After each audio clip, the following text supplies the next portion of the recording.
আজকে যে আলোচনা সেটার মধ্যে কয়েকটা ভাগ আছে, যেমন জুলাই কন্যাদের অবদান এবং জুলাই সনদ, জুলাই গণঅভ্যুত্থান, এই বিষয়ে আমাদের কি করণীয়।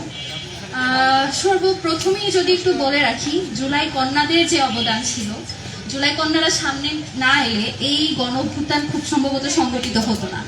আপনারা জানেন আমাদের তন্নি আপু, যার একটা ছবি গত 24 সালের জুলাইতে, যার ছবি অনেক মানুষকে এত বেশি অনুপ্রাণিত করেছিল, যার রক্তমাখা ছবি, সেই ছবির কারণে বাংলাদেশের প্রত্যেকটা পথ প্রান্তরের মানুষ নেমে আসতে উদ্বুদ্ধ হয়। তার পরবর্তী সময়ে আমরা দেখেছি যে রাজনৈতিক দলগুলো গঠিত হলো বা যে গতানুগতিক রাজনৈতিক দলগুলোতে মানুষজন যখন কিছুটা পলিটিক্যাল হয়ে উঠলো, জুলাইয়ের পরে একটা জনগোষ্ঠী যারা কখনো পলিটিক্স নিয়ে ভাবেনি তারাও পলিটিক্যাল হয়ে উঠতে শুরু করে। কিন্তু যখন তারা বিভিন্ন রাজনৈতিক দলগুলোর কাছে যাচ্ছে বা কোনো একটা রাজনৈতিক অঙ্গনে সক্রিয় হচ্ছে, আমার ব্যক্তিগতভাবে মনে হয়েছে যে তারা তাদের যোগ্যতা অনুসারে সেই ধরনের সুযোগ সুবিধা তাদেরকে দেওয়া হয়নি বা তাদের জন্য এটুকু কম্প্রোমাইজ রাজনৈতিক দলগুলো করেনি। এই কথাটা বলার একটা কারণ, এটার একটা প্রমাণ আমি আপনাদের কাছে যদি বলি, আমাদের জুলাই সনদে লেখা ছিল যে খুব সম্ভবত কত পার্সেন্ট সেটা আমার মনে নাই, খুব সম্ভবত 10% নারী অংশগ্রহণ বা নারীকে মনোনয়ন দিতে হবে জাতীয় নির্বাচনে, এই ধরনের একটা ধারা ছিল জুলাই সনদে। তো আমরা দেখতে পেয়েছি কোনো রাজনৈতিক দলই যেটুকু বলা হয়েছিল সেটুকু দূরে থাক, তার অর্ধেকও নারী পুরো বাংলাদেশে তারা মনোনয়ন দিতে পারেনি। তো এইটার ক্ষেত্রে তারা এই ধরনের, আমি দেখেছি যখন আমরা বলতাম যে নারীর অংশগ্রহণ নিশ্চিতের জন্য তাদেরকে বিভিন্ন যে আসনগুলো রয়েছে সেগুলোতে মনোনয়ন দেওয়ার কথা যখন আমরা বলতাম, তখন তারা বলতো যে যোগ্যতা অনুসারে তারা বিচার করতে চায়, যোগ্যতা অনুসারে তারা মনোনয়ন দিতে চায়, আসন বন্টন করতে চায়, এই জন্য নারীরা সামনে আসেনি, নারীদেরকে পাওয়া যায়নি। তো আমার মনে হয়েছে যদি যখন জুলাইয়ের পরবর্তীতে নারীরা যখন রাজনীতিতে অংশগ্রহণ করতে আসলো, যখন নারীরা সামনে আসা শুরু করলো, তখন যদি তাদেরকে কম্প্রোমাইজ করা হতো বা তাদের জন্য সুযোগ সুবিধাটা তৈরি করে দেওয়া হতো। এই ব্যাপারটা এমন নয় যে নারী বলে তাকে আপনি এক্সট্রা সুবিধা দিচ্ছেন। যখন আপনার একটা ফিল্ড যেখানে এখনো প্রস্তুত নেই, আপনার সমানে সমানে আসার জন্য শুরুতে কিছু সুযোগ সুবিধা দিতে হয়। নারীরা যখন সমানে আসতে পারছেন, যখন তাদের জন্য আসার পথটাই বন্ধ, তখন যখন আপনি তাকে এইটুকু কম্প্রোমাইজ করবেন না, আপনি যে জায়গাটা হোল্ড করে আছেন, একজন নারী যখন সামনে আসবে, সে যখন আপনার যোগ্যতার সমান, তখন যদি আপনি তার জন্য ওইটুকু কম্প্রোমাইজ না করেন, তাহলে তো তার পক্ষে সামনে আসা সম্ভব না। তো এইটুকু কম্প্রোমাইজ না করার কারণে যেটা হয়েছে, আমরা দেখেছি যে জাতীয় নির্বাচনে তত সংখ্যক নারীকে আমরা মনোনয়ন নিতে দেখিনি। তো পরবর্তীতে যখন সংরক্ষিত নারী আসন, যেটা এখন সবাইকে সিট দেওয়া হচ্ছে বা মনোনয়ন দেওয়া হচ্ছে, সেক্ষেত্রেও আমরা দেখেছি যে বিশেষ ক্ষেত্রে আমরা দেখেছি যে যোগ্যতার চেয়ে বেশি মূল্যায়িত হয়েছে কে কার সন্তান, কে কার স্ত্রী, কে কার পরিবার। এই ধরনের ব্যাপারগুলো বিগত সময়ে যেমন চলে এসেছে, এই ধরনের ব্যাপারগুলোও আমরা দেখতে পাই। তো জুলাই কন্যাদের যে অবদান ছিল সেটা তো আর বলার অপেক্ষা রাখে না, সেটা কিভাবে একটা আন্দোলনকে গণঅভ্যুত্থানে রূপ দিয়েছে। আপনারা দেখেছেন কিভাবে মায়েরা নিজেদের বাড়ি থেকে নেমে এসে পানি দিয়ে, খাবার দিয়ে আন্দোলনকে জিইয়ে রেখেছে। কিংবা আমরা এটাও দেখেছি যে যখনই জুলাই গণঅভ্যুত্থান রিলেটেড কিছু আসে, যে মা তার সন্তানকে বলছে যে আন্দোলনে যেতে, তো কোন মা তার সন্তানকে এরকম মৃত্যু যেন ঠেলে দিতে পারে? বাংলাদেশের বাঙালি মায়েরা ছাড়া এটা খুব সম্ভবত বাকি কারো পক্ষে সম্ভব হয়ে ওঠে নাই।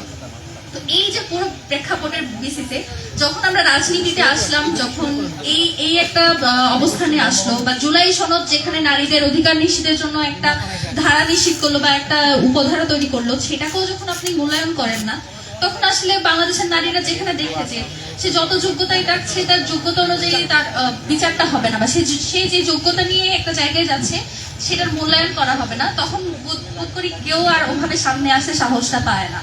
আমরা দেখতে পাই যে বিগত সময়ে আমরা যেরকম দেখেছি যে জুলাইয়ের আগে আমরা দেখতাম যে ছাত্রলীগ যখন এই মধুর ক্যান্টিনে তারা যখন প্রোগ্রাম করতো, তখন খুঁজে খুঁজে বলা হতো যে যেই মেয়েরা সুন্দর, যেই মেয়েরা একটু দেখতে, যাদের, আমি এইভাবেই বলছি, মানে তাদের ভাষ্য মধ্যে যেমন ছিল সেভাবেই বলছি, এটাকে কেউ অন্যভাবে নেবেন না, যাদের একটু ফিগার ভালো, যারা একটু দেখতে ফর্সা, তারা রাজনীতিতে ভালো করবে, এ ধরনের একটা কথা প্রচলিত ছিল।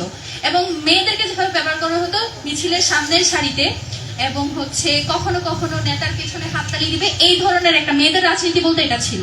এই জন্য এক ধরনের কথা প্রচলিত ছিল যে ভালো মেয়েরা কখনো রাজনীতি করে না। এই ধরনের কিছু টেবু, এই ধরনের কিছু সেন্টেন্স আমরা সবসময় শুনতে পেয়েছি। তো এই সব কিছুকে উপেক্ষা করে যখন আমরা জুলাই গণঅভ্যুত্থানকে সফল করলাম এবং জুলাই গণঅভ্যুত্থানের পরে যখন আমাদের কাছে সুযোগ এলো যে প্রত্যেকটা সেক্টর সুন্দরভাবে সংস্কার করার, সেটা কোথায় বাধাপ্রাপ্ত হচ্ছে এবং কাদের কারণে হচ্ছে এটা আশা করি বলার অপেক্ষা রাখে না। জুলাই গণঅভ্যুত্থান পরবর্তী যখন জুলাই সনদের কথা আসে, জুলাই গণঅভ্যুত্থান তো শেষ হয়েছে, এরপরের ফেজটা ছিল অভ্যুত্থান সফল হয়েছে, এখন সংস্কারের পালা।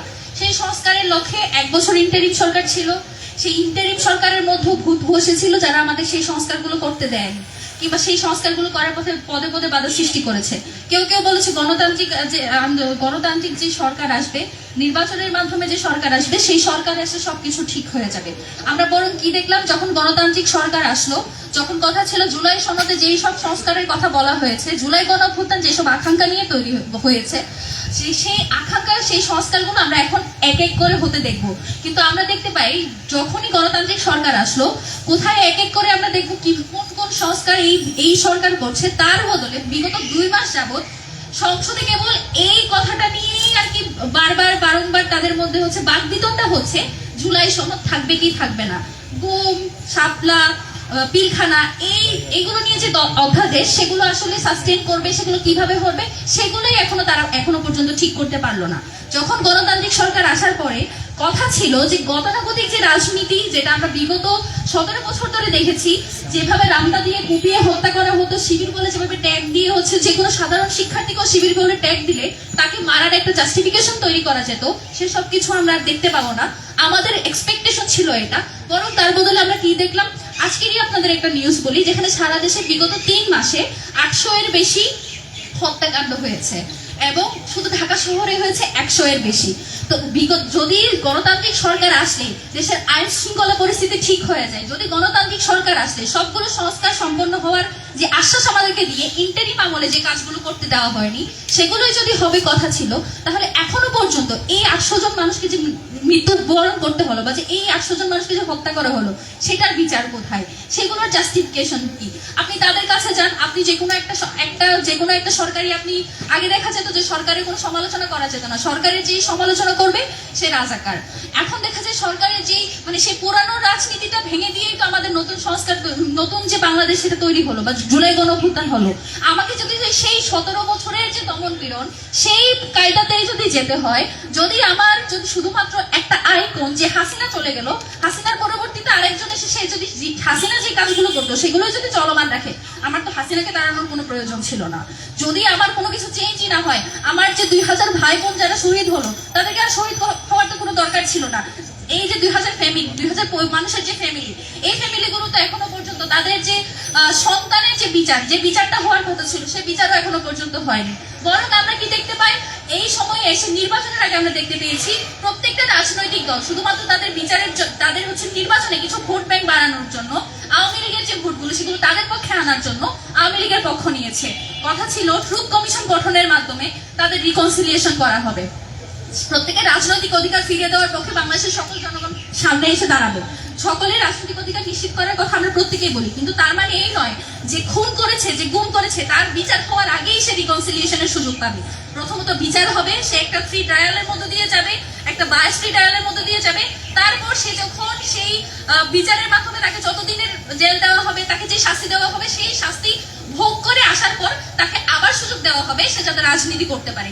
যেখানে এখনো বিচার হয়নি, যেখানে এখনো পর্যন্ত অনেক শহীদের পরিবার এখনো জানে না যে যাদের অনেক পরিবার জানে না তাদের সন্তানের কবরটা কোথায়, সেখানে যখন এসে জুলাই সনদ তো বাস্তবায়ন হচ্ছেই না, বরং আমরা যখন দেখতে পাই বিভিন্ন রাজনৈতিক দলগুলো, আওয়ামী লীগ তাদের সাথে রাজনীতি করতে পারবে এই ধরনের কথা বলে বা আওয়ামী লীগের জন্য তারা সুযোগ তৈরি করে দিতে চায়, পুনর্বাসনের সুযোগ দিতে চায়, তখন তো আমাদেরকে আসলে সন্দেহ করতে হয় যে সমঝোতাটা আসলে কাদের সাথে কাদের হয়েছে। আমরা দেখতে পাই এখন যেইখানে সরকারি দল এবং বিভিন্ন রাজনৈতিক দলগুলো যেখানেই যে কোনো একটা কার্যক্রম চালিয়ে যায় বা যেটা নিয়ে জনসমালোচনা তৈরি হয়, আমরা দেখতে পাই যে আওয়ামী লীগের প্রত্যেকটা পেজ সেখানে তাদেরকে নৈতিক সমর্থন দেয়। তো যাকে আওয়ামী লীগ সমর্থন দেয়, আমার মনে হয় না যে এখানে আর কোনো ধরনের একটা ডিফারেন্সিয়েট করার কোনো সুযোগ আছে। যাকে আওয়ামী লীগ সমর্থন দেয় তাকে আসলে কোনো কিছু চিন্তা ভাবনা না করেই আমরা বলে দিতে পারি সেটা আসলে কোন পক্ষের বা সেটা কাদের কাজ। তো এই সব কিছুর পরবর্তীতে এসে যখন প্রধানমন্ত্রী, আমাদের মাননীয় প্রধানমন্ত্রী তারেক রহমান যখন বলেন সংসদ ভবনের দক্ষিণ প্লাজায় দাঁড়িয়ে তারা যেখানে দাঁড়িয়ে জুলাই সনদে স্বাক্ষর করেছেন তার সেটা প্রত্যেকটা অক্ষরে অক্ষরে তারা পালন করবেন। এই ভিডিওটাও আশা করি সবাই দেখেছেন। তো সেই ভিডিওতে যে তিনি যে বলেছেন যে তিনি অক্ষরে অক্ষরে পালন করবেন, তাহলে যে গোম অধ্যাদেশ বাতিল করার কথা হলো, অন্যান্য জুলাই সনদ নিয়ে এবং বিচার নিয়ে এবং হাসিনাকে দেশে ফিরিয়ে আনা নিয়ে, এই সব নিয়ে আসলে বাংলাদেশ সরকার, পররাষ্ট্রমন্ত্রী এবং স্বরাষ্ট্রমন্ত্রী তারা কি ভূমিকা পালন করছেন জনগণকে সেটা তারা অবহিত করুক। এবং যে অধ্যাদেশগুলো নিয়ে তারা বলছেন যে তারা যেভাবে বলা হয়েছে, যেভাবে লেখা আছে সেভাবে করবেন না, তবে তারা তাদের নিজেদের সুবিধা মতো করবেন। তারা আরো বলছেন যেসব ব্যাপারে তাদের নোট অফ ডিসেন্ট ছিল সেগুলো তারা তাদের ইচ্ছা মতো করবেন। তাদের জেনে রাখা উচিত যে গণভোটে 70% বেশি মানুষ হ্যাঁ ভোট দিয়ে হ্যাঁকে জয়ী করেছে, তখন নোট অফ ডিসেন্টের আসলে আর কোনো ভ্যালু থাকে না। নোট অফ ডিসেন্ট যেগুলো দিয়েছে সেগুলোকে উপেক্ষা করে জনগণ 70% জনগণ হ্যাঁ ভোটকে জয়ী করেছে, যে তারা এই সংস্কারটা চায়, এই ব্যাপারে তাদের সম্মতি আছে। তো জুলাই সনদের যেটা আসলে আমাদেরকে দেওয়া হয়েছে, জুলাই সনদ শুধুমাত্র যে একটা জুলাইকে বাঁচিয়ে রাখার শুধু একটা কথা সেটা না, সেখানে একদম সুস্পষ্টভাবে বাংলাদেশের প্রত্যেকটা রাজনৈতিক ব্যাপারে, প্রত্যেকটা পররাষ্ট্রনীতির ব্যাপারে, প্রত্যেকটা বিগত সময়ে যে অন্যায়গুলো হয়েছে সেগুলোর বিচারের ব্যাপারে সুস্পষ্ট রূপরেখা আছে। তো আমাদের ব্যক্তিগতভাবে আমাদের রেড লাইন হলো জুলাই সনদ। যখন আমরা দেখবো যে কেউ জুলাই সনদের পক্ষে, আমরা তাকে চোখ বন্ধ করে ধরে নিব সে বাংলাদেশের পক্ষে। আর যারা জুলাই গণঅভ্যুত্থান এবং জুলাই সনদের বিপক্ষে গিয়ে দাঁড়াবে, আমরা তাদেরকে বুঝে নিব যে তারা বাংলাদেশের স্বাধীনতা সার্বভৌমত্বকে উপেক্ষা করে। এবং যেই জুলাই গণঅভ্যুত্থানের কারণে আজকে অনেকে সংসদে যেতে পেরেছে, অনেকে প্রধানমন্ত্রী হতে পেরেছে, মন্ত্রী হতে পেরেছে, সংসদ ভবন যেটা তাদের বিগত 17 বছর ধরে যেই সংসদ ভবনের আশেপাশ দিয়েও যেতে পারেনি, সেই সংসদ ভবনে বসে আজকে বড় বড় বক্তৃতা করছে। তারা আশা করে ভুলে যাবে না যে কাদের রক্তের বিনিময়ে কিসের কারণে তারা আজকে ওই জায়গায় দাঁড়িয়ে কথা বলার সেই হিম্মতটা পেয়েছে। আমরা দেখতে পাই যে সংসদ ভবনে বসে বলা হয় যে 300 রান করেছিলাম, আপনারা 12 রান করেছেন। জিতার জন্য যে 12 রান দরকার ছিল সেই 12 রানই যখন 12 রান যেভাবে বলা হচ্ছে, এটা আমি আরেকটু স্পেসিফিক ভাবে বলি, যখন এনসিপি কে বলা হয় যে তারা 12 রান করেছে, কিংবা বিরোধী দলীয় জোটকে বলা হয় যে তারা 12 রান করেছে, আমি তাদেরকে জানিয়ে রাখি বিগত যে 17 বছরে যে 300 রান করেছেন এবং জুলাইয়ের সময় যে 12 রান হয়েছে, সেটা বিএনপিও করেনি, সেটা এনসিপিও করেনি, সেটা জামাতও করেনি। বিএনপি, জামাত এবং এনসিপি কে বাংলাদেশের সাধারণ মানুষ, আপামর জনগণ, এই যে তারা 300 রান 12 রানের কেওয়াজ করে, সেই কেওয়াজটা করার সুযোগ করে দিয়েছে। বিএনপি যখন 28 অক্টোবর তারা যখন সমাবেশ ডাকে, সেখানে শুধুমাত্র বিএনপির নেতা কর্মী উপস্থিত ছিল না। বাংলাদেশের যখন বিভিন্ন আন্দোলন সংগ্রামগুলো হতো, শুধুমাত্র হাসিনার ফেসিবাদকে তারা বাংলাদেশে সাস্টেন করতে দিতে চায় না বলে সাধারণ মানুষজন সেখানে গিয়ে উপস্থিত হতো।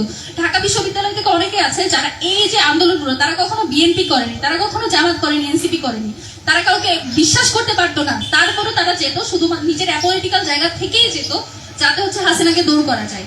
আপনারা যখন এই রাজনৈতিক কাজগুলো করেন, আপনারা ভুলে যান যে এখানে যাওয়ার পেছনে আপনাদের অনেক অরাজনৈতিক ভাই বোনের রক্ত লেগে আছে। আপনারা তো নিজেদের ক্ষমতার ভাগ বাটারও হয়ে গিয়েছে, কেউ সরকার দলীয় এমপি হতে পেরে খুশি, কেউ বিরোধী দলীয় এমপি হতে পেরে খুশি, কিন্তু যে পরিবারগুলো এখনো কাতরাচ্ছে, সেই পরিবারগুলোর কথা যাতে তারা ভুলে না যায়। এবং কেউ যদি আবার এরকম মনে করে যে ফেসিবাদ আসবে, খুব অল্প সময়ের মধ্যে কোনো গণঅভ্যুত্থান হবে না, আপনাদেরকে জানিয়ে রাখি এই সময়ের মধ্যে খুব সম্ভবত গণঅভ্যুত্থান হবে না। কিন্তু গণঅভ্যুত্থান হওয়া ছাড়াও কেউ তো আর এখনো হাসিনার মতো শক্তিশালী হয়ে যেতে পারে নাই, বা হাসিনা যে ধরনের ব্যাকআপ পাইতো সেই ধরনের ব্যাকআপও এখনো কারো কাছে এসে পৌঁছায় নাই। তো আপনারা এটা ভাইবেন না যে কোনো গণঅভ্যুত্থান হবে না বলেই আপনারা পার পেয়ে যাবেন। এখানে কাউকে ছাড় দেওয়া হবে না, এখানে সরকার দলীয় বিরোধী দলীয় এই ধরনের সিম্পেথি কেউ পাবে না। এই সিম্পেথি কারোর জন্যই আর কাজ করবে না। জনগণের যখন দেখবে যে তারা বারবার রক্ত দিচ্ছে, তাতে কোনো কাজ হচ্ছে না, তখন কিন্তু জনগণ কে কি কোথায় ছিল, কি করেছে, এই ধরনের কাজ কারোর জন্য কাজ করবে না।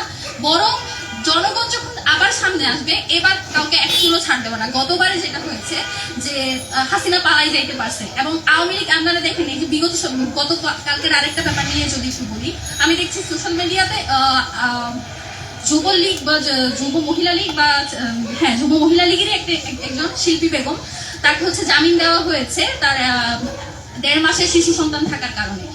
কিন্তু আপনারা দেখেন, যখন বিগত সময়ে আমি দেখেছি এই মহিলার জন্য খুবই স্বাভাবিকভাবেই এই আইনটা কিন্তু করা ছিল আওয়ামী লীগেরই, সেই আইনেই এসে আজকে তাকে সন্তান সহ কারাগারে থাকতে হয়েছে এবং মানবিক দিক বিবেচনা করে তাকে জামিনও দেওয়া হয়েছে।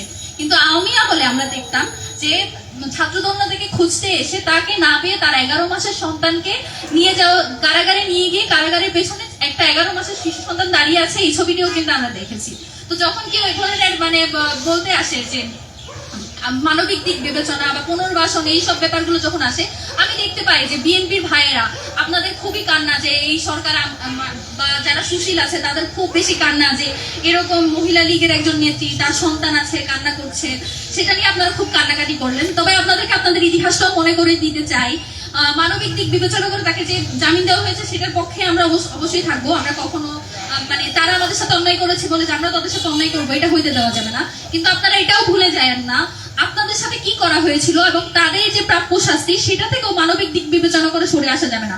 মানে যে আমাকে খুন করেছে তার যদি মৃত্যুদণ্ড হয়, মৃত্যুদণ্ড কেন দেওয়া হবে এটা কিন্তু বলা যাবে না, কারণ তার প্রথম যে কাজ, তার প্রথম যে অ্যাকশন, সেটার বিপরীতে এটা ছিল তার হচ্ছে প্রাপ্য অপরাধের শাস্তি।